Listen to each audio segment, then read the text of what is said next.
You're listening to The Breakfast Show on Faith FM with Kathy and Lawson. It's now the time, Lawson, for another interview. It is. And we're keen. And we're ready. With Kyle Morrison, representing Adventist Community Services. And Kyle, today you're going to be talking to us a little bit about what you do and your involvement with Adventist Community Services. Where do we even start? What is Adventist Community Services? Well, Adventist Community Services is really just all of the things that the Adventist Church does to be a blessing to their community. So this happens, I would suggest, in basically every church. There's some sort of a service, some sort of a public offering that the church does in order simply to be a better blessing to those around them. Yeah, that's very true. I think that most churches, if not all churches, will come to, and they're often thinking, what can we do here so we can bless those who live around us? So what is the origin of the Adventist, like that brand or that sort of idea of Adventist Community Services? Where did that start here in Australia? It started about 1879 with the church as the Dorcas Society. Dorcas was obviously a character in the Bible who was known for her love and service to others. And so the church started a thing called the Dorcas Society. It was mainly women that were sewing, knitting clothing, fixing clothing, and finding food to help people in need. But it eventually developed and went further than that and got the men involved. And about 1952, they started calling it Adventist Community Services. And it's officially been part of the church manual. It's part of the establishment. It's part of the framework of who we are as a church, that we should have a department that specifically focuses on how we can help others. And so that's something that happens at a local church level. And my role is to sit at the sort of the regional office and just help local churches coordinate their public services. Okay, so you gave us an example of how it started. You know, you mentioned that there is a band of women. They were sewing clothes and they are procuring food for people that were in need. What are some more examples of the things that Seventh-day Adventist communities organize themselves? What kind of help are they still doing? That same kind of help, like sewing and knitting, or definitely. Well, the clothing thing sort of eventually graduated more into thrift stores and op shops. To use a bit of American language, a thrift store, and they still actually have very active thrift stores across the States, and we have many now in Australia as well. And that's a place to get cheap clothing because it's all donated, and then the clothing that we sell can be turned into money, and that money can be used to buy food and for other supplies, and so that still happens. There's also a number of, garden, community cleanup, mowing lawns, getting leaves out of people's gutters. And I know in the States, at least, there's language classes. They'll teach English from the Bible, and they'll have computer education courses for the elderly. And we've got many soup kitchens around Australia, many community gardens. So it can be anything. It's not limited to any so one it's thing. Quite a wide range of different services. And can you tell us a little bit about your involvement with Adventist Community Services? So have you been part of any actions as of lately? Because we have floods, we have had bushfires. Has Adventist Community Services chapters been involved in supporting communities with any of that recently? Yeah, I'm based in Canberra right now, but I do work a bit in the north of the state as well. And so when these floods happened in the Taree and Kempsey regions, we spoke to all of the churches in the south of the state, and we actually sent about 30 people up in a convoy that I got to be part of. And we had a bit of a blowout on the highway, and we had to get some fresh tyres in Sydney, but we eventually made it up to Kempsey. And then we were able to partner with the Adventist Community Services team out of Kempsey and Taree churches, and then we were actually able to help in the mud armies and in the cleanup and recovery in those towns. And that was a huge blessing to be a part of, and it actually, strengthens the presence and the awareness of the local church teams that were already functioning in such a good way. Wow. So what is a mud army exactly? Yeah. So a mud army is becoming a common thing that people on the East Coast are involved in Australia. And that's basically coming in after a flood and shoveling out the mud. Got to get the mud, got to get the wet plaster boards out of the houses so that it can be, in most cases, stripped back to the frame so that the frame can dry, so that the builders can eventually come in and put new walls in, new insulation, and help the people begin to rebuild, help the insurance companies to assess the damage, things like that. All right. Have you been involved in that? Have you been part of the Mud Army yourself? Yeah, I think my first time in a serious fashion was 2011 when Brisbane flooded. Welcome to Brisbane, that's now on air.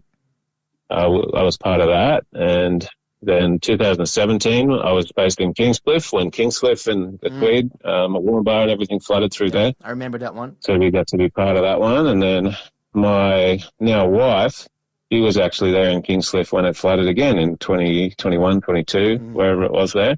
And I got back from overseas just in time to be part of that recovery as well. So, yeah, this Kempsey trip was my fourth adventure. Wow. So tell us a little bit more. So you said like there's, a big part of that was helping people to just deal with the aftermath of flooding. But often they also have immediate needs, like, they have to, leave their homes and find shelter. What are other ways that the Adventist volunteers found that they could help out the community? And how do you do the coordination of all of that? Because there's a lot of moving parts here. Or is it just everybody doing on their own? Usually at each church, there's like a point person or a coordinator that is managing a bit of a spreadsheet, a bit of a list of jobs that need doing, and then everybody else sort of functions in teams. The degree to which we can help and the ways in which we can help are different from, disaster to disaster and area to area based on the skills and the access. We used to actually manage the emergency housing for the state government. We don't have that role anymore, but we help out in the areas we can, and that can be different. So this time in Kempsey, basically we had teams that were going out to different locations. We were actually given from the local MP, we were given the role of distributing hot food that was made from a Melbourne charity that drove up to make burgers, and then we got to distribute those burgers to the regional farmers that had lost vehicles and were busy working on their properties and couldn't come out. So apart from delivering meals and delivering shovels and shoveling mud, we were sort of out with the SES and the fireys and sort of trying to clear stuff before they came through with their hoses and sort of blew everything out with water. And we got to coordinate with the recovery centres like the Centrelink or the Government Service New South Wales staff that come in, and we were coordinating with Food Bank to put food hampers in those places so that people in need of food could come and collect a hamper, and all sorts of ways, whatever we can do. Absolutely. It looks like it's a lot of work and a lot of volunteers necessarily. The question is, what do you need to do to volunteer to be a part of an Adventist community service team? Do you need to be a member of the church to help out? For sure. Yeah, not at all. Basically, when a disaster happens, it's a little bit ad hoc currently, and we're in the process of building systems and structures so that there's a digital pathway, a website, a texting system for people to join a spontaneous volunteer crew. But at the moment, the best way to get involved if something were to happen is simply to go to your local church or to contact your local Adventist church and just ask if they would need a hand. And so, for example, Taree, they were open for 30 days straight. Basically 24/7 with somebody on site, sleeping on site, managing blankets, warm clothing, donations that have been given to the church. And then they eventually, they can't keep that up forever because it's all volunteer work. So they eventually offshore that to an op shop or a thrift store to take over those donations. But yeah, if somebody wanted to volunteer, they would simply show up to the church and say, hey, I'm here to serve. And that's our motto, here to serve. And you could just join in with some of the teams that are already functioning out of that space and get involved. That's very good.